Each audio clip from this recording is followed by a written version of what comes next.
Embora a propensão natural de quaisquer partículas etéreas e ígneas da tua composição seja a de se elevarem, contudo, em obediência às ordens do todo, elas são reprimidas dentro do corpo que compõem.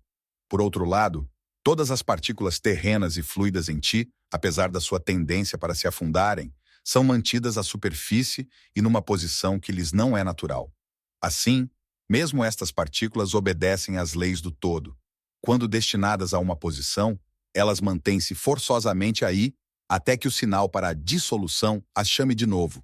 Então, não é penoso que só a única parte de ti que não é obediente e que se agasta com a sua própria esfera de ação seja a parte pensante? Nada de violento lhe é exigido. Nada mais do que estar em consonância com a sua própria natureza.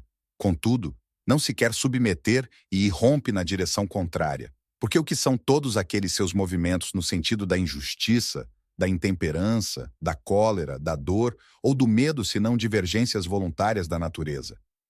Quando o timoneiro da alma revela ressentimento por qualquer coisa que lhe aconteça, nesse momento, está a abandonar o seu posto. Porque ele não foi menos feito para a santidade e veneração dos deuses do que para a justiça, e aquelas sendo parte da ideia de camaradagem do universo, têm de vir antes da justiça. Se a vida de um homem não tem um objetivo consistente e uniforme, não pode ele próprio ser consistente e uniforme. Contudo, esta afirmação só por si não chega, a menos que lhe acrescentemos qualquer coisa sobre qual deve ser o objetivo.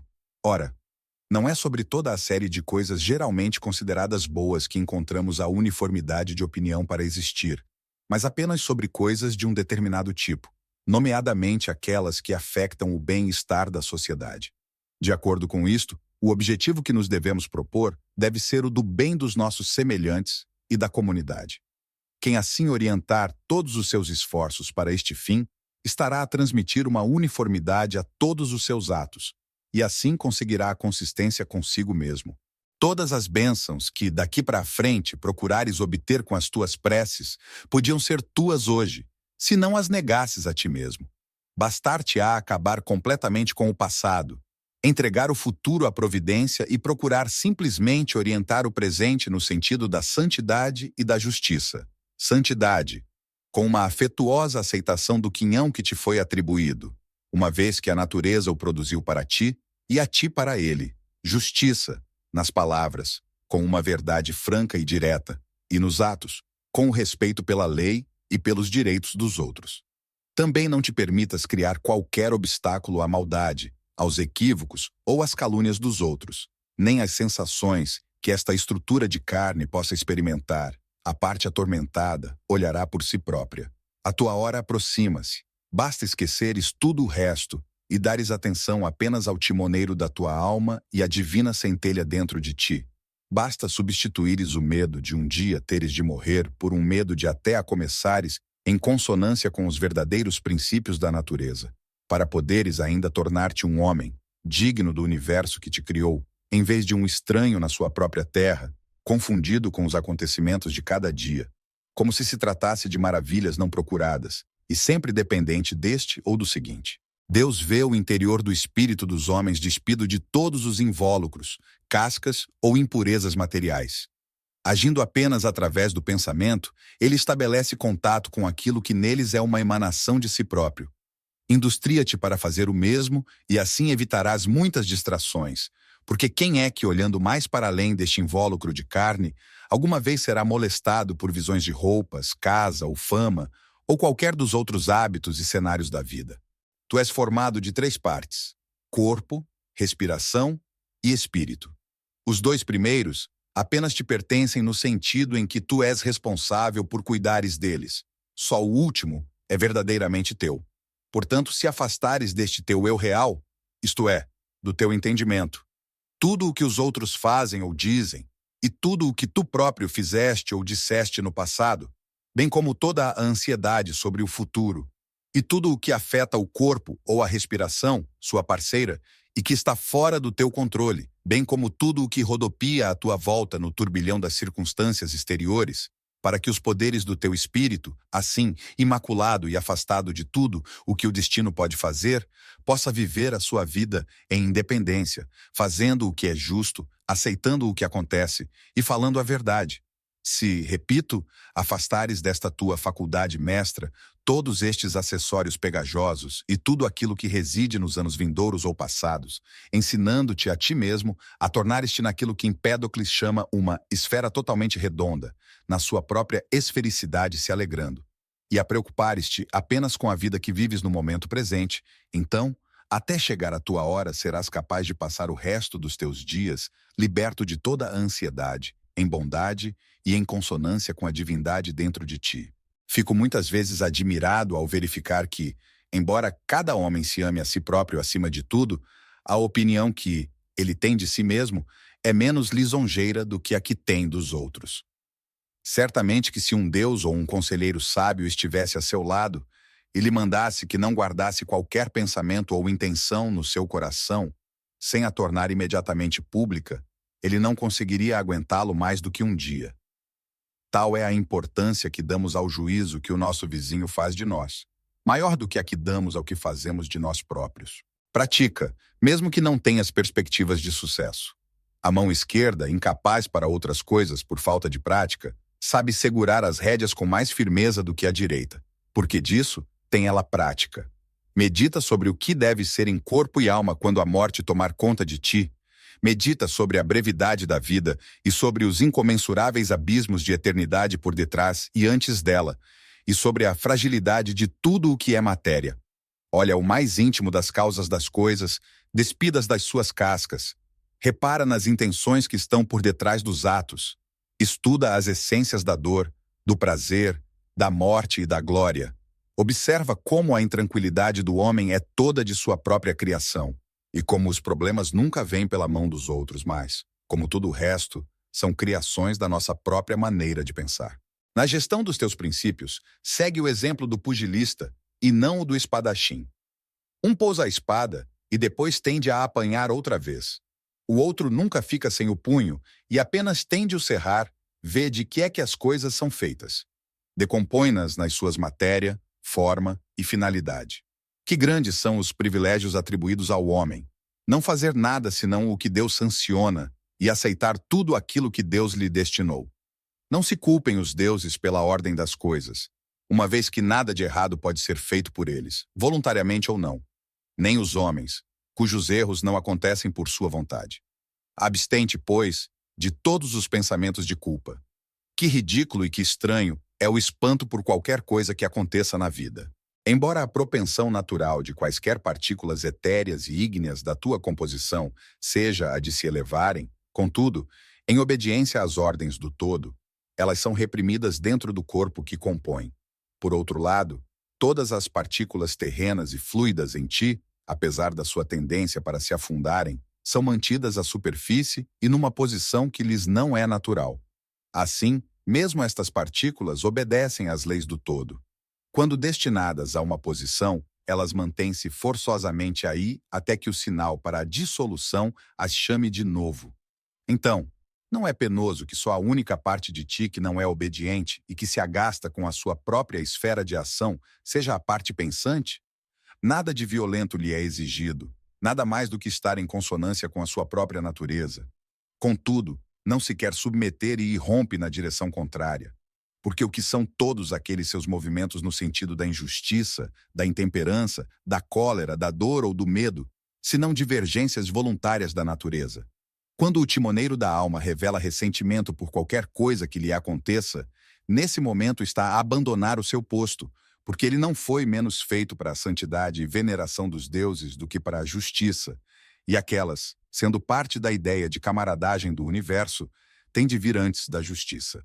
Ou há um destino inexorável e uma lei inviolável, ou uma providência que pode ser misericordiosa, ou então há um caos desgovernado e sem sentido.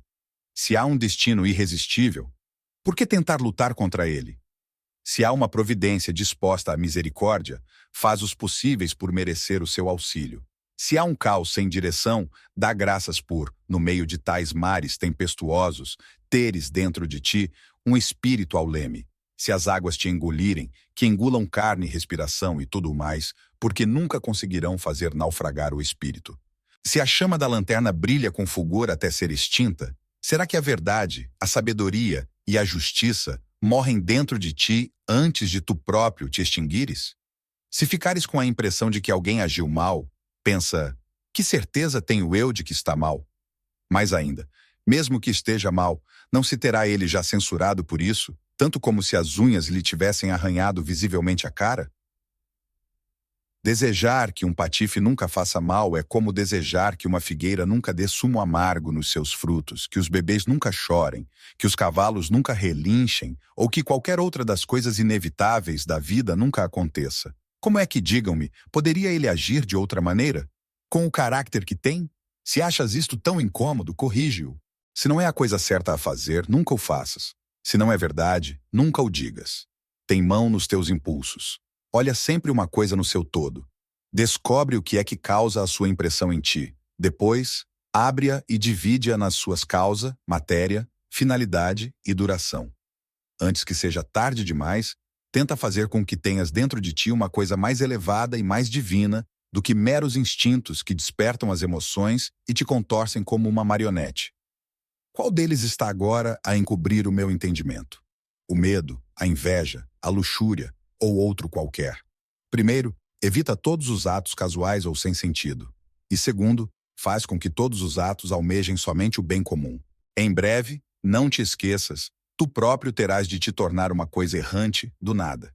Em breve, tudo o que agora tens diante dos olhos, juntamente com todos aqueles em que agora reside o sopro da vida, terão de deixar de ser. Porque todas as coisas nascem para mudar e morrer, para que outras, por sua vez, possam vir a existir. Todas as coisas não são mais do que o conceito que delas fazes, e esse conceito está dentro de ti. Rejeita-o quando quiseres, e logo passarás o cabo e tudo ficará tranquilo. Um mar calmo, um porto sem marés. Quando uma operação, não importa de que tipo, chega ao fim no tempo certo, a paragem não lhe faz mal, e o próprio agente não piora por ter descontinuado a ação. Assim, se a própria vida, que não é senão a soma de todas as nossas operações, também acaba quando chega a hora, não fica molestada pela sua simples cessação, e nem é afetado de modo desfavorável quem põe fim a toda a série das suas operações. Mas a hora própria e o prazo são fixados pela natureza. Se não pela própria natureza de um homem, como por exemplo pela idade avançada, então de qualquer maneira pela grande natureza, ela própria, por cuja contínua renovação de todas as suas partes o universo continua eternamente jovem e vigoroso. Tudo aquilo que sirva os fins do todo se mantém belo e florescente. Segue-se, portanto, que o fim da vida não pode ser mal para um homem, porque, sendo uma coisa que está fora do seu controle e inocente de quaisquer interesses próprios, não há nada nele que o avilte.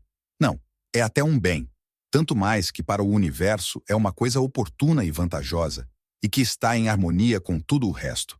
Assim, seguindo o caminho de Deus e em união com ele no pensamento, o homem é levado na continuação da sua caminhada pela divina mão. Há 3 conselhos a terem atenção. O primeiro diz respeito às ações.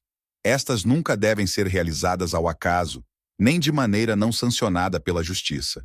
Tens de te lembrar de que todos os acontecimentos exteriores são o resultado ou do acaso ou da providência. E tu não podes censurar o acaso ou impugnar a providência.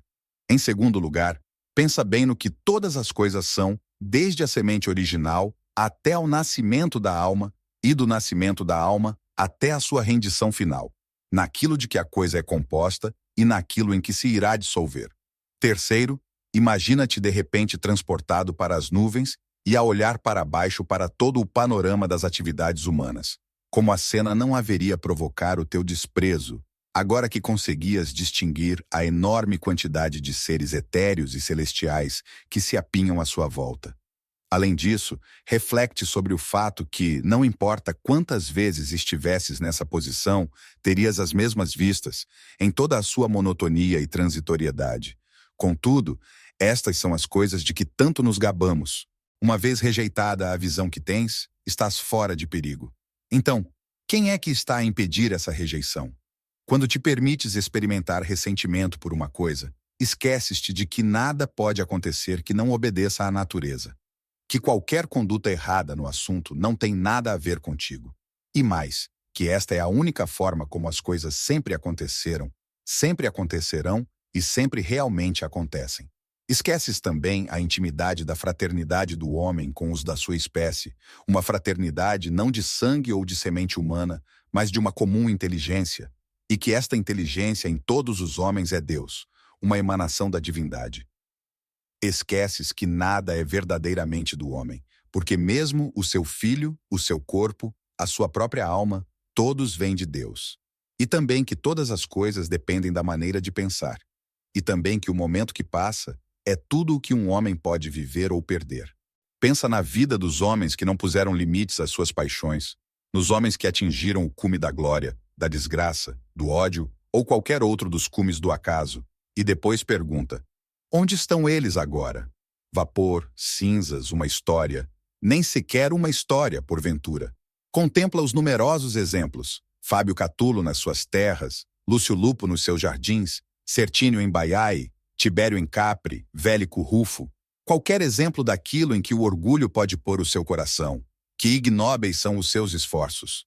Quanto mais adequados a um filósofo se almejassem a justiça, a temperança e o preito a Deus, mas sempre com simplicidade, porque o orgulho que incha por debaixo de uma capa de humildade é a mais intolerável de todas as coisas. Para aqueles que continuam a dizer: onde é que tu já alguma vez viste os deuses? E como é que podes ter tanta certeza da sua existência para os adorares dessa maneira? A minha resposta é: em primeiro lugar, eles são perfeitamente visíveis. Em segundo lugar, também nunca vi a minha alma, e, no entanto, venero-a. O mesmo se passa com os deuses. É a experiência que prova o seu poder em cada dia, e, portanto, estou contente por eles existirem e venero-os. Para uma vida sã e segura, faz com frequência um exame intelectual completo às coisas e descobre-lhes a essência, a matéria e a causa. Põe todo o teu empenho em fazer o que é justo e em falar verdade. E quanto ao resto, toma contato com a alegria da vida, amontoando boas ações umas sobre as outras, até que não se veja fenda ou brecha entre elas. A luz do sol é una, mesmo quando separada por paredes, montanhas ou um monte de outras coisas. A substância é una, mesmo quando distribuída por entre inúmeros corpos vivos de tipos diferentes, cada um com as suas qualidades especiais. A alma é uma, mesmo quando distribuída por incontáveis naturezas de todas as espécies, em incontáveis proporções diferentes.